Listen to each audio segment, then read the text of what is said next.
ഇന്ന് നവംബർ 27-ാം തീയതി. ഇന്നാണ് 12 വിളക്ക്. ഓച്ചിറയിലും കാട്ടിൽ മേക്കതിൽ ദേവീക്ഷേത്രത്തിലുമൊക്കെ വളരെയധികം പ്രാധാന്യമുള്ള ദിവസം. അത് മാത്രമല്ല എല്ലാ അമ്പലങ്ങളിലും കേട്ടോ. അപ്പോൾ ജങ്കാറിലൂടെ ഈ കായലിൻ്റെ മനോഹരിതയിൽ നമ്മുടെ സ്വന്തം കാട്ടിൽ മേക്കതിൽ അമ്മയുടെ തിരുസന്നിധിയിലേക്ക് പോയിക്കൊണ്ടിരിക്കുകയാണ് കേട്ടോ. ഞങ്ങൾ ഇന്നലെ 26-ാം തീയതി തന്നെ പോയി.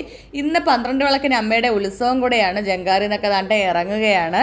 അപ്പോൾ ഇവിടെ നമുക്ക് ഒരുപാട് അറിയാവുന്ന സ്ഥലങ്ങളാണ്. കാരണം അമ്മയുടെയൊക്കെ വീട് ഇവിടെ തന്നെയായിരുന്നു.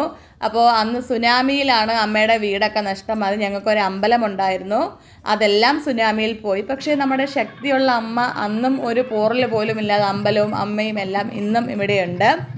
ഇതാണ് പേരാലിലാണ് നമ്മുടെ അമ്മ കുടികൊള്ളുന്നത്. വേണ്ടേ മണി കെട്ടി ഓരോരുത്തരുടെ ആഗ്രഹം സാധിക്കാൻ വേണ്ടി നമ്മൾ എല്ലാ കാര്യങ്ങളും പറഞ്ഞ് തൊഴുതു. അതിന് തൊഴുതിറങ്ങിയതിന് ശേഷം ഒരു ചെറിയ വെള്ളമൊക്കെ കുടിച്ചൊരു കടിയൊക്കെ കഴിച്ചു. ദാണ്ടേ അപ്പോൾ അമ്മയുടെ ഒരു പരിചയക്കാരി ആൻറ്റിയെ കണ്ടു. അതെല്ലാം കഴിഞ്ഞ് തിരിച്ച് പോവുകയാണ് കേട്ടോ. വീഡിയോ